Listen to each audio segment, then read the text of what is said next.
आप देख रहे हैं न्यूज इंडिया 24/7 और मैं हूं आपके साथ प्रीति चौहान। हमारे महाराष्ट्र के सियासी भूचाल पर लगातार 24 घंटे महा कवरेज जारी और ऐसे में बड़ी खबर हमारे पास, शिंदे पर उद्धव ठाकरे का हमला। अगर आप चाहते हैं कि मुख्यमंत्री पद पर ना रहूं तो ठीक है, लकड़ी की कुल्हाड़ी ही पेड़ काटती है। मुझसे बोलते तो इस्तीफा दे देता, मेरे सामने आकर इस्तीफे के लिए बोलिए। जो विधायक चाहते हैं मेरे सामने आकर बात कीजिए। सीधे सीधे मुख्यमंत्री उद्धव ठाकरे ने फेसबुक लाइव का सहारा लिया।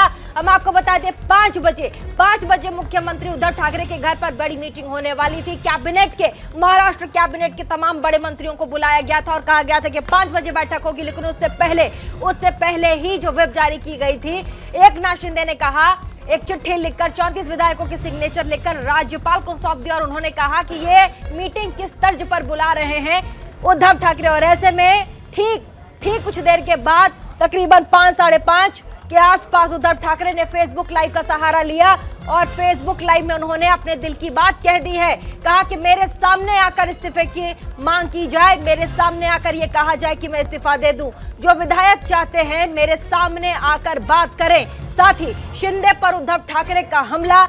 उद्धव ठाकरे ने शिंदे पर हमला करते हुए कहा कि अगर आप चाहते हैं कि मुख्यमंत्री पद पर मैं ना रहूं तो ठीक है। साथ ही उन्होंने ये भी कहा कि लकड़ी की कुल्हाड़ी ही पेड़ काटती है, मुझसे बोलते तो सीधा सीधा इस्तीफा दे देता। उन्होंने ये भी कहा कि कई लोग हैं पार्टी में जो मुझे पसंद नहीं करते और अगर ये बात थी कि मुझे पसंद नहीं करते थे तो मुझे आकर कहना चाहिए था। मेरे काम को अगर पसंद नहीं करते थे तो मुझे आकर कहना चाहिए था।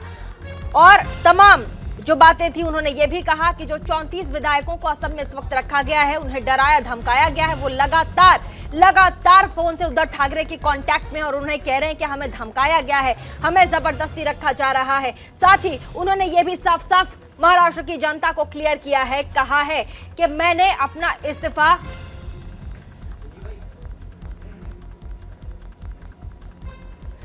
उन्होंने साफ ये भी कहा कि मैंने अपना इस्तीफा लिखकर रख लिया है और इस्तीफा लिख लिया है, अपने पास रख लिया। इसी खबर पर और भी ज्यादा जानकारी के लिए हमारे साथ इकबाल परवेज मुंबई से जुड़े हुए।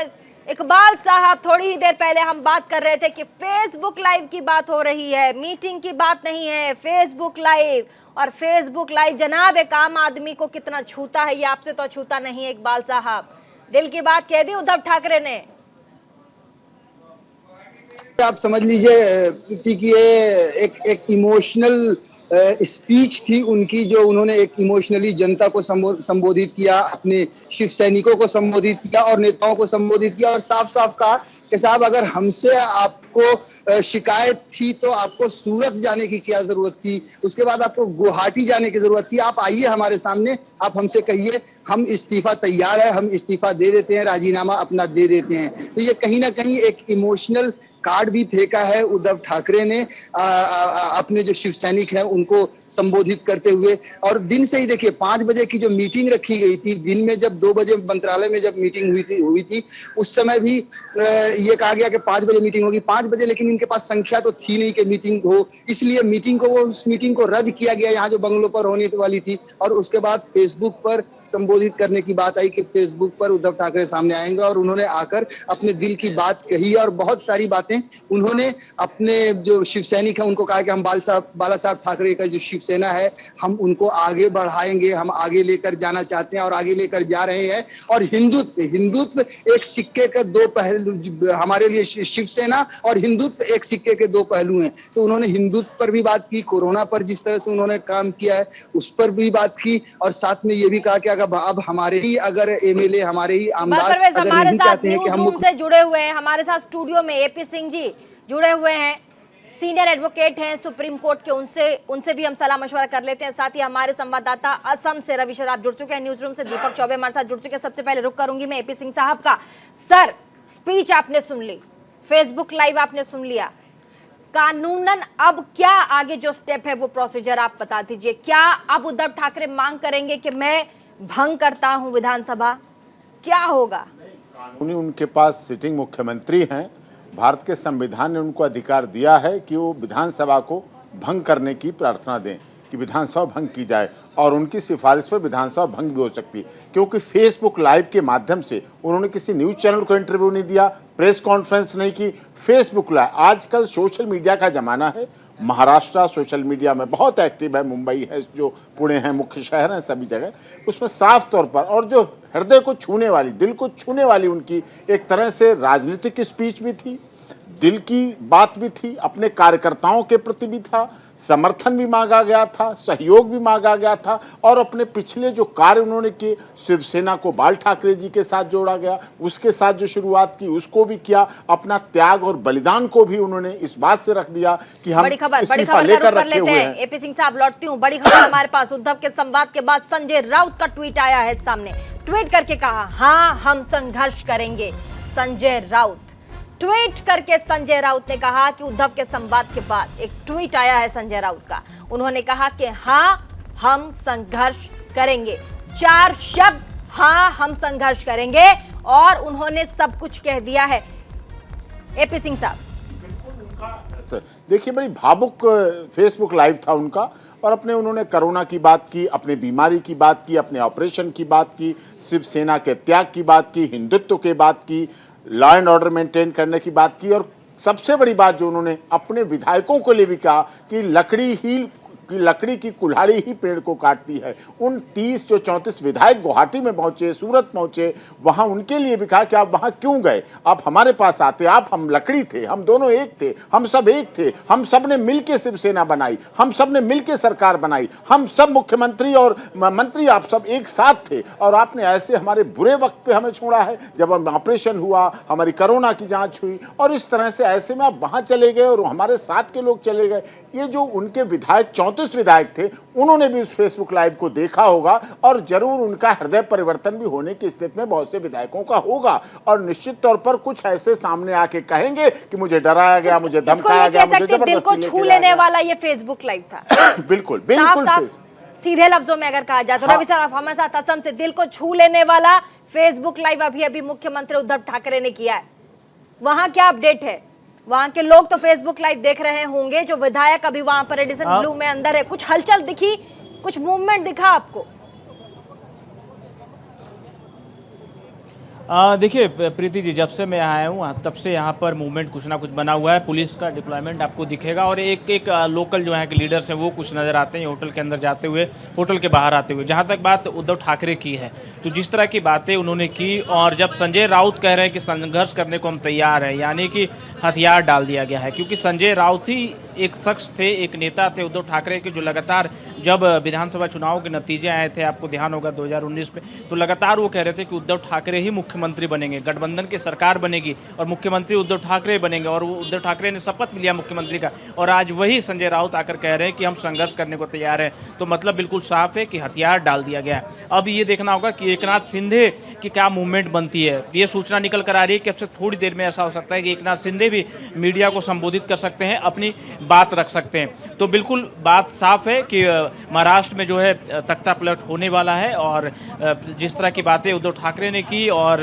संजय राउत ने जो ट्वीट किया है, और लगातार जो उनका बॉडी लैंग्वेज बता रहा था, वो बिल्कुल साफ है कि सत्ता परिवर्तन वहां पर होने वाला है। और एकनाथ शिंदे जो हैं अब से थोड़ी देर बाद प्रेस वार्ता या फिर सोशल मीडिया के माध्यम से अपनी बात रख सकते हैं। हालांकि भावनाओं में बहकर जरूर उद्धव ठाकरे अपील कर रहे थे कि जो विधायक हैं, जो नेता हैं, उनसे संपर्क कर सकते हैं, उनको फ़ोन कर सकते हैं, पर अब वक्त बहुत ज़्यादा बीत चुका है, अब वक्त बहुत आगे निकल चुका है। तो ऐसे में फ़ोन पर बात करना, भावनाएं बह जाना या उनके बुलावे में आ जाना अब ये पॉसिबल नहीं है, क्योंकि पहले विधायकों को गुजरात ले जाया गया, उसके बाद गुवाहाटी लाया गया। तो अब डिस्टेंस जो है देखिए महाराष्ट्र से काफ़ी दूर हो चुका है मामला।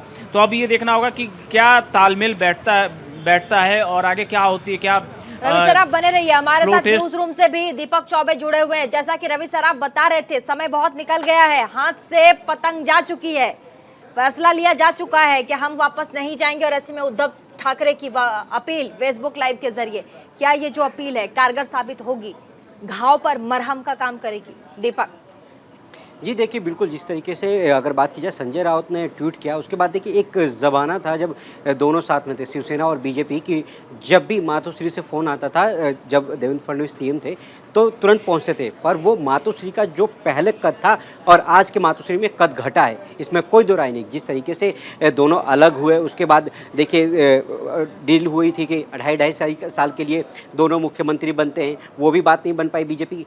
हाँ, बीजेपी ने बड़ा बैकफुट पे जिस तरीके से बड़ा गेम खेला है, और इसमें सबसे ज़्यादा जो श्रेय जाता है वो कहीं ना कहीं पूर्व मुख्यमंत्री देवेंद्र फडणवीस को जाता है। देवेंद्र फडणवीस लगातार जूझते रहे। जिस तरीके से पहले उन्होंने शपथ लिया, उसके बाद फिर बहुत सारी क्राइसिस हुआ, उसके बाद वो इस्तीफा दिया, उसके बाद वो लगातार लगे रहे थे। और लगातार अगर कहीं ना कहीं बीजेपी उनको श्रेय देती है तो वही एकमात्र ऐसे नेता है जिन्होंने अब तक इस कवायद में सबसे ज़्यादा सफलता पाई है।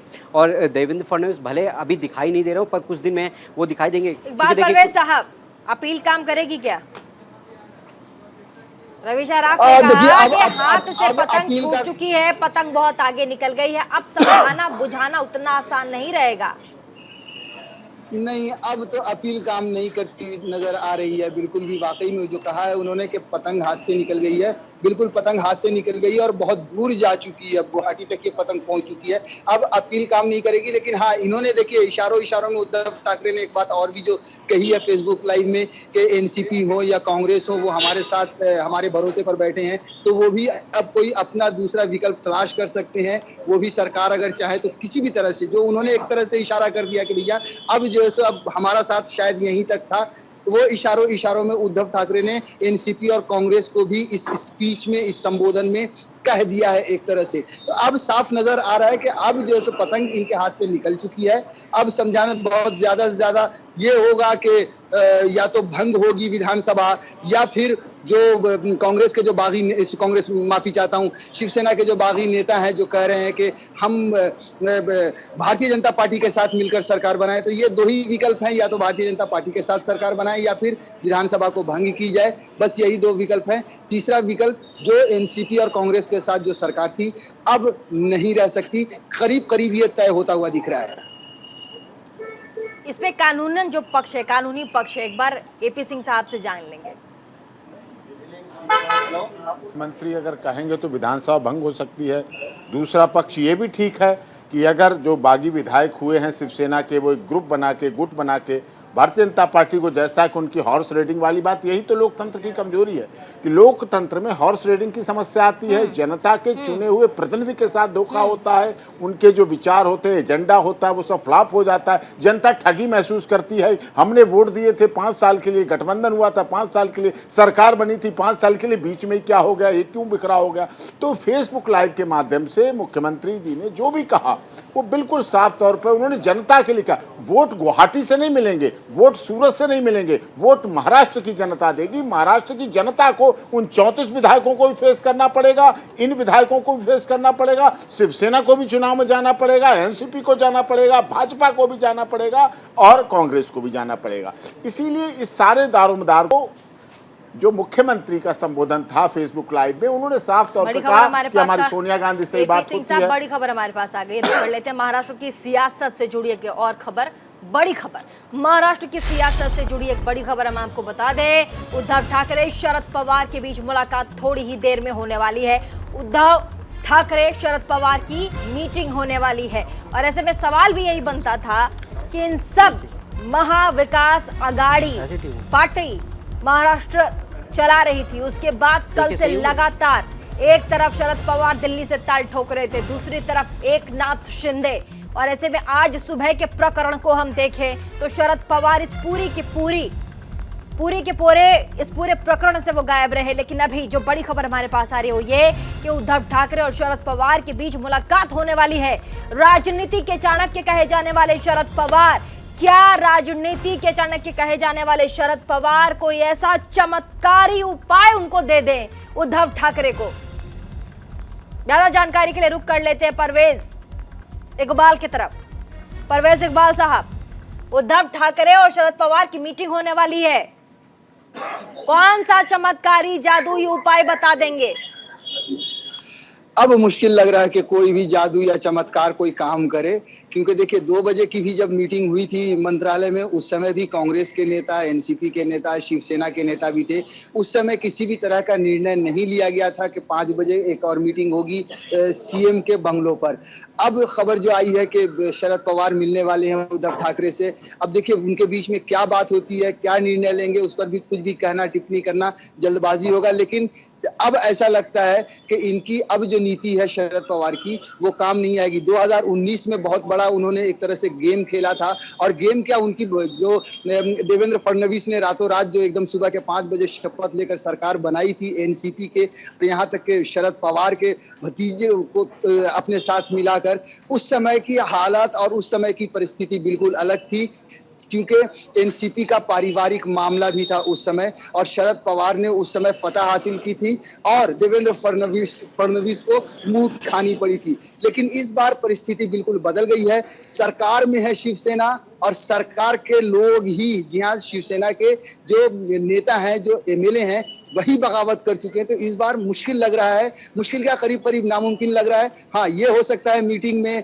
कि साहब अब जो जब सरकार ही नहीं रह रही है तो किसी तरह से इस सरकार को भंग किया जाए और आगे की कुछ रणनीति बनाई जाए। लेकिन अब ये सरकार बचेगी, ये मुश्किल लग रहा है। प्रेस कॉन्फ्रेंस होने वाली है थोड़ी देर में एकनाथ शिंदे की तरफ से, लेकिन उससे पहले मीटिंग होगी, उससे पहले मुंबई में मीटिंग होगी शरद पवार और उद्धव ठाकरे के बीच।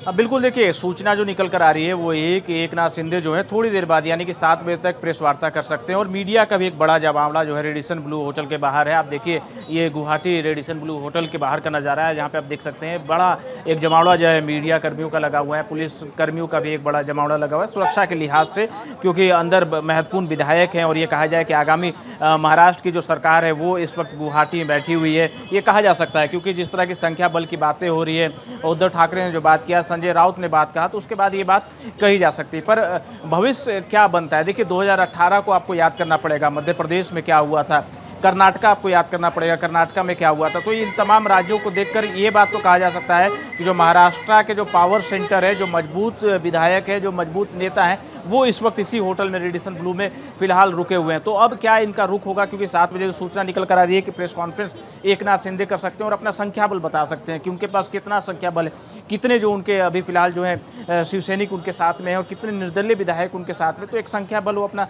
बता सकते हैं और आगे की भूमिका ही बता सकते हैं कि रणनीति क्या होगी। पर फिलहाल जो पूरा गेम है और पूरा जो ये पाला जो है गेंद का जो है वो राज्यपाल के हाथ में है। अब देखना होगा कि उनकी भूमिका किस तरह से आगे चलकर सक्रिय होती है। फिलहाल वो कोविड पॉजिटिव हो चुके हैं, पर फिर भी उसके बाद भी उनकी आगे क्या भूमिका होती है, क्या फ्लो टेस्ट के लिए बात पहुंचती है या फिर सरकार को भंग कर दिया जाता है। हमारे साथ न्यूज रूम से दीपक चौबे, क्या एकनाथ शिंदे अपने विधायकों की लिस्ट एक बार फिर से रखेंगे प्रेस कॉन्फ्रेंस में? दीपक जी देखिए, ये तो अब थोड़ी देर में बाद जब वो प्रेस कॉन्फ्रेंस करेंगे तो देखते हैं कि उनका आंकड़ा क्या है, क्योंकि अगर बात की जाए तो जिस आंकड़े को जाहिर कर रहे थे, जिस आंकड़े को उन्होंने रखा है, हालांकि एक खबर ये भी आ रही है कि उन्होंने राज्यपाल जो हैं वहाँ भगत सिंह कोश्यारी, उनसे वीडियो कॉन्फ्रेंसिंग पे बात करने के लिए और जो लिस्ट है उसको दिखाने के लिए आग्रह किया था। पर अभी क्योंकि जो वहाँ के राज्यपाल हैं वो हॉस्पिटल में, तो इसकी अभी कोई जानकारी नहीं मिल पाई है कि अभी कब तक वो बात करेंगे। हालांकि जब प्रेस कॉन्फ्रेंस होगी उसमें वो लिस्ट भी दिखा सकते हैं, बट अब यही है कि उनका जो जादुई आंकड़ा जो आ चुकी है। बड़ी खबर का रुख कर लेते हैं। उद्धव ठाकरे से उनके घर पर मिलने पहुंच चुके हैं राजनीति के चाणक्य कहे जाने वाले शरद पवार। ये तस्वीर हम आपको लाइव दिखा रहे हैं न्यूज इंडिया 24x7 पर। शरद पवार पहुंच चुके हैं मुंबई में उद्धव ठाकरे के घर। बहुत बड़ी हलचल, पूरे दिन भर की बहुत बड़ी तस्वीर इस वक्त न्यूज इंडिया 24x7 पर हम आपको दिखा रहे हैं। बहुत बड़ी तस्वीर ये इस वक्त की। महाराष्ट्र सरकार में जिस तरीके से लगातार उथल पुथल, सियासी घमासान, भूचाल देखने को मिल रहा था, उसी बीच हम आपको बता दें शरद पवार उद्धव ठाकरे के घर पहुंच चुके हैं, उनसे मुलाकात कर रहे हैं। और साथ ही थोड़ी ही देर पहले उद्धव ठाकरे फेसबुक लाइव कर रहे थे, महाराष्ट्र की जनता को संबोधित कर रहे थे। और तस्वीरों में आप देख सकते हैं तस्वीरों में आप देख सकते हैं, देखिए कैसे शरद पवार की तस्वीर, ये गाड़ी में आप देख सकते हैं, गाड़ी यहां से गुजरी है और शरद पवार अंदर बैठे हुए। शरद पवार की तस्वीर आप देखिए, गाड़ी से अंदर जाते हुए उद्धव ठाकरे के घर के अंदर शरद पवार गए। राजनीति के चाणक्य कहे जाने वाले शरद पवार मुख्यमंत्री उद्धव ठाकरे से मिलने उनके घर पहुंचे और इससे पहले की प्रेस कॉन्फ्रेंस एकनाथ शिंदे असम से करे, उससे पहले ही शरद पवार बिना टाइम गवाए उद्धव ठाकरे के घर पहुंच गए। क्या कोई बड़ा खेला होगा? क्योंकि खेला तो हो चुका है, लेकिन राजनीति के चाणक्य शरद पवार क्या इस पूरे खेल को अलग मोड़ देंगे, देखना होगा। तमाम हमारे संवाददाता इसी खबर पर महा कवरेज के लिए लगातार जुड़े हुए। रुकेंगे बस छोटे से ब्रेक के लिए, ब्रेक के बाद भी खबरों का सिलसिला लगातार जारी है। बने रहिए न्यूज़ इंडिया 24x7 के साथ।